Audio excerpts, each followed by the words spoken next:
You are sitting under the dim, warm lights of an upscale restaurant, looking at a gleaming silver platter. On it rests a vibrant red lobster, beautifully cracked open, glistening with hot, melted butter. Next to it is a bill. It tells you this single meal costs over $100. Today, this is the ultimate, undisputed symbol of luxury, of wealth, of high society. But if we rewind the clock to the mid-17th century and step inside the cold, damp cells of the Boston Gaol, we find a completely different scene. A prisoner looks down at the exact same red creature with absolute disgust. He refuses to eat it, slamming the wooden bowl against the stone wall. The corners of his cell are already piled high with empty, jagged shells. In colonial America, eating lobster was not a prestige. It was a punishment, a cruel and unusual chore, forced upon the poorest, the enslaved, and the institutionalized. So how did a creature once branded as the cockroach of the sea, used as fertilizer, fed to hogs, climb its way to the absolute summit of global gastronomy? This is not just the history of a shellfish. It is a story of human vanity, class illusion, and one of the most brilliant marketing deceptions that ever reshaped the modern world. Long before European settlers set foot on the shores of New England, the indigenous Algonquian peoples, specifically the Wampanoag and Penobscot nations, were well acquainted with the American lobster, harvesting it from the rich coastal waters of what is now Maine and Massachusetts. But to them, this hard-shelled creature was not a delicacy to be celebrated. Instead, they saw it as a practical agricultural tool.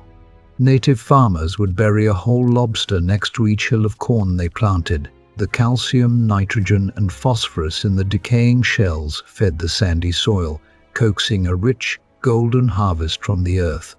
They also hooked the tough meat onto hand-carved bone lines to catch cod, the true prized fish of the Atlantic. The indigenous peoples only ate lobster directly during the harshest winters, when all other food sources had vanished, and survival hung by a thread. The Wampanoag knew the coast intimately, the rocky ledges and tidal pools where lobsters gathered in great numbers during the warm summer months. They'd wade into the shallow water at night, carrying torches, using the flickering light to draw the creatures up before scooping them into woven baskets. When winter froze the bays over, they relied on meat they'd smoked and dried over slow-burning fires during the summer, storing the preserved strips in underground pits to keep them safe from moisture and pests, a lightweight, portable ration that carried hunters deep into the inland forests. To these communities, lobster wasn't a luxury.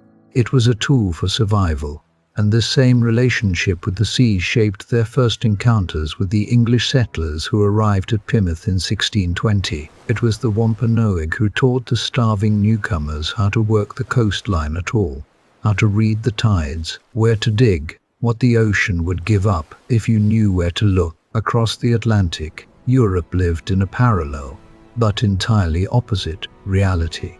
The European lobster, known scientifically as Homarus gammaris, was a deep-water creature, notoriously difficult to catch and exceedingly rare compared to its abundant American cousin. Because of this, it had been a food of kings and aristocrats since antiquity. In 1555, the Swedish Archbishop Olaus Magnus wrote of terrifying 12-foot-long lobsters that could drag sailors straight out of their ships, casting a mythic shadow over the beast. In the court of King Henry VIII, it was the crowning jewel of royal feasts, the meat encased in decorative pastry, gilded with gold leaf.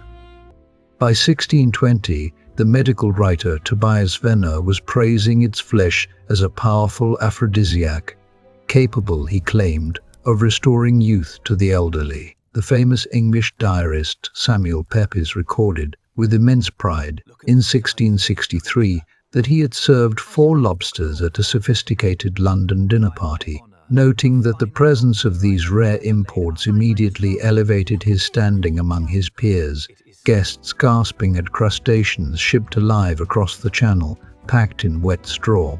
Because the meat spoiled so quickly once the animal died, live transport was the only option that preserved a lobster's value, and merchants who specialized in it charged accordingly. A single live lobster arriving safely in London could cost more than a servant's monthly wages. Meanwhile, Dutch masters like Jan Davids de Heem painted bright red lobsters at the center of their lavish still-life portraits, surrounded by peeled lemons and silver goblets, a symbol of earthly temptation and extreme wealth, a genre so popular in the Dutch Golden Age that entire schools of painters built their reputations almost exclusively on rendering the creature's glistening shell in oil. European monarchs dreamed of the very creature that colonial Americans were throwing into their trash heaps. When the first European colonists arrived in New England, they did not find the rare delicacy. They found an infestation. The shores were quite literally crawling with lobsters. After heavy autumn storms, the waves would deposit them on the beaches in massive 2-foot-high piles that rotted under the sun, choking the coastal air with a nauseating stench for miles. These colonial lobsters were giants, averaging 8 to 10 pounds each, with some reaching massive 20-pound proportions. To the Puritan settlers, this overwhelming abundance was a sign of desperate times. In 1623, during a period of severe food scarcity, Plymouth Colony Governor William Bradford lamented that the best meal they could offer newly arrived immigrants was a single lobster and a cup of cold water. With no milking cows yet on the continent, there was no butter to mask the taste. Eating lobster became synonymous with starvation, misery, and, in the Puritan mind, spiritual failure. In the highly stratified colonial towns, having lobster shells scattered around your home was a mark of social ruin. It was the definitive proof that you could not afford basic salt pork or beef, that your family had been reduced to scavenging the shoreline. In the deeply religious Puritan mind, food that required no real labor to harvest carried its own kind of shame. They believed people were meant to earn their bread by the sweat of their brow, and lobster, scooped up by the thousands with almost no effort, felt like a food for those too lazy to work for a real meal. People would wait until the dead of night to bury the telltale shells in their backyards, terrified that their neighbors might see them and brand them as outcasts. Early town records from Salem and Ipswich even list lobster shells as a public nuisance, warning residents not to dump them near roads or church steps, where the smell might disrupt Sunday services. Domestic servants in some households reportedly negotiated the terms of their employment around the creature entirely. Accounts from the period describe new arrivals from England recoiling at meals built almost entirely around lobster, having crossed an ocean only to be fed, day after day, the one animal that back home had been reserved for royalty. This deep-seated revulsion eventually birthed one of the most famous urban legends in culinary history. You have likely heard the story of indentured servants in Massachusetts rioting against their masters, leading to court-mandated contracts stating they could not be fed lobster more than 3 times a week. It is a compelling tale of rebellion, famously popularized by modern writers. It's the kind of detail that sounds too perfect not to repeat at a dinner party. But when the food historians of Plymouth Patuxet searched through every surviving court record, municipal document, and indenture contract from the era, they found absolutely nothing. No lawsuit, no law, not even a strongly worded complaint. The truth was far simpler and far darker. There were no laws protecting servants from eating lobster because colonial authorities had no interest in protecting the rights of the poor. Lobster was fed to servants, slaves, orphans, and prisoners relentlessly because it was free and cost nothing to harvest. The Boston Gaol, operating on a razor-thin budget, kept its inmates alive almost exclusively on hand-gathered shoreline lobsters. Across the colonial plantations further south, indentured laborers and enslaved workers were routinely fed lobster for months on end, the cheapest possible way to keep a workforce alive. Tons of them were ground up whole to feed pigs or plowed directly into the dirt as fertilizer. This decision to treat the ocean's bounty as worthless garbage seems small at the time. It was not. As the 19th century dawned, two massive revolutions were about to collide, shattering this social hierarchy forever: the tin can and the iron rail. In the 1840s, the first lobster canneries opened along the coast of Maine. Canning offered a way to preserve this perishable meat and ship it deep into the American interior. But the early days of processing were a technological nightmare. Canners struggled with the chemical reaction between the acidic lobster meat and the tin plate of the cans. It led to a grim industry saying, "Green in the sea, red in the pot, black in the can." When opened, the meat was often blackened and unappetizing, and gas buildup caused the primitive cans to explode right on grocery shelves, which, to be fair, is not exactly a slogan that sells much lobster. Yet by the 1880s, sterilization techniques improved, and canned lobster became a cheap, stable source of protein for working-class families inland who had never once tasted the sea. By 1880, over 100 canneries were running along the Maine coast alone, employing thousands of workers, paid mere pennies to crack open thousands of lobsters a day, in steaming, dangerous processing rooms where the work was as brutal as the pay was small. But the true transformation was engineered not by the factories. It came from the luxury railroads.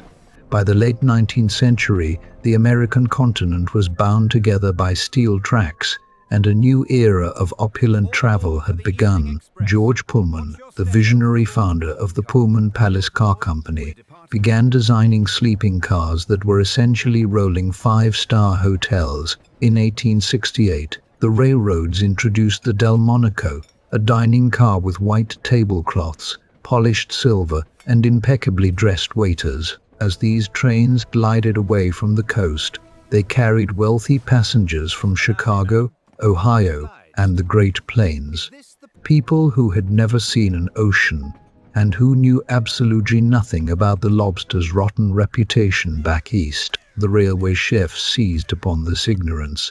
They took the dirt-cheap lobster meat from the coast, smothered it in decadent French sauces, heavy cream, cognac, sherry, clarified butter, and placed it on the menu under exotic, sophisticated names, lobster Newburg among them.